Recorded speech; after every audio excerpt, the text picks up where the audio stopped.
Welcome, friends, to an extra spooky episode of A VGM Journey. And I'm your host, The Messenger. The track that we're playing into today's show is Boo Cinema from the game Mario Kart World.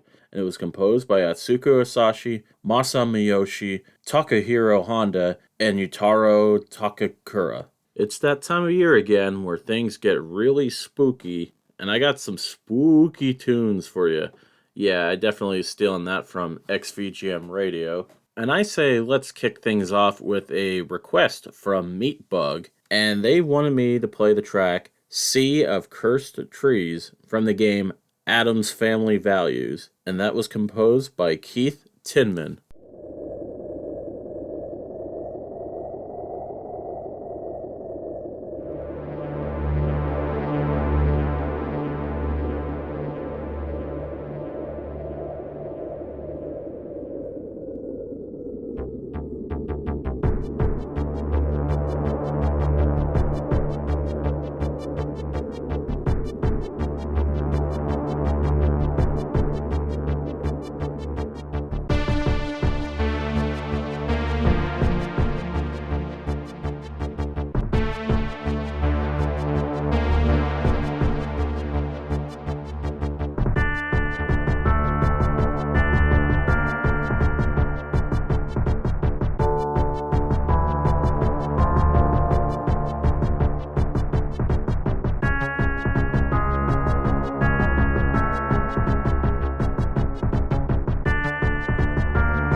That track that you just heard, that was Sea of Cursed Trees from the game Addams Family Values. It was composed by Keith Tinman, and this was a request by Meatbug. So thank you, Meatbug, for that request. This was a really good, moody track to kick the show off with, and the game itself, it's actually seems pretty decent from what I've been seeing, where it's kind of a top-down style where you play as Uncle Fester, which, now that I think about that, it seems like for the most part, whenever there's an Addams Family game, you play as Uncle Fester. And you have to explore various dungeons and would often get some help from the various different members of the Addams Family. And for some reason, this is a soundtrack that I haven't really explored before. And after I got the request from Meatbug, I decided to dive into the soundtrack a bit more. And I gotta say, this is pretty underrated stuff for the SNES. It's not too into your face,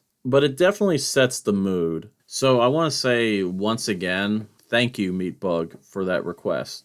We're going to move on to our next track, and this is coming from the game SpongeBob SquarePants Battle for Bikini Bottom. The track is Flying Dutchman's Graveyard, and this was composed by Jimmy Levine, Robert Crew, and Alex Wilkinson.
Track that you just heard, that was Flying Dutchman's Graveyard from the game SpongeBob SquarePants Battle for Bikini Bottom, and it was composed by Jimmy Levine, Robert Crew, and Alex Wilkinson. That was definitely a good, spooky, good time. I know, I doubled down on the good. And I like how it starts off stereotypically spooky, but then it just gets pretty rockin' while maintaining the spookiness. And though I haven't played SpongeBob SquarePants Battle for Bikini Bottom in the longest time, I remember it being a very good game, and that Flying Dutchman's Graveyard was a late game level. So the challenge was definitely ramped up at that point. And what's so weird is that I don't even really associate this track with that game because recently I came across this YouTube channel where they like to mess around with AI, and that they have these series of videos called SpongeBob SquarePants Ruined by AI, and that they would have a random scene from the show while this track is playing, and it definitely has that sort of weird but unsettling kind of tone to it. Maybe a little otherworldly, but it's definitely a good time, so I recommend you guys check that out. We're going to move on to another track, and that is C.H.A.D's Broken Wind from the game Super Meat Boy, and this was composed by Danny Baranowsky.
That track that you just listened to, that was C.H.A.D's Broken Wind from the game Super Meat Boy, and it was composed by Danny Baranowsky. I love this track, and it's definitely very fitting for a spooky good time. And what's so weird about the track itself is that it plays during the Dark World variant of the second chapter of Super Meat Boy, which takes place in a hospital. And though it takes place at night, and there's not any kind of supernatural elements like ghosts or anything like that, it just gives off a very scary vibe. And that Danny Baranowsky really nails this track. And I'm also glad that it maintains the high speed energy that is really required for a game like Super Meat Boy as you're moving through the stages super fast and trying to jump and dodge all these different obstacles. And weirdly, this had me think about this, but one of the obstacles that you're having to avoid is piles and piles of used syringes. And I always think about that whole parents worrying about their kids going trick or treating and finding razors and stuff in their candies. And I kind of half wonder if that was deliberate or not. It's probably just a weird coincidence, but it is a little fun to think about. I think we're going to move on to another track, this time coming from the game Medievil, and the track is The Enchanted Earth / The Sleeping Village, and that this was composed by Andrew Barnabas and Paul Arnold.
That track that you just heard, that was The Enchanted Earth / The Sleeping Village from the game Medievil, and it was composed by Andrew Barnabas and Paul Arnold. And that's going to just about do it for the show today. If you like what you've been listening to, have your friends check out the show on Apple Podcasts, Spotify if it hasn't been removed, YouTube, and also TerraPlayer, the home for various different video game and video game music podcasts. You can email us at vgmjourney@yahoo.com, and we're also on X and Blue Sky at vgmjourney. You can also check out the Discord server for the show, which I'll provide a link for that in the show notes, where you can hang out with your fellow VGM journeymen and talk about games, music, and even look at some cool art. We're also going to play things out with one more track, and that is The Nightmare is Finally Over from the game Clock Tower, and it was composed by Kouji Niikura. Have a nice spooky day.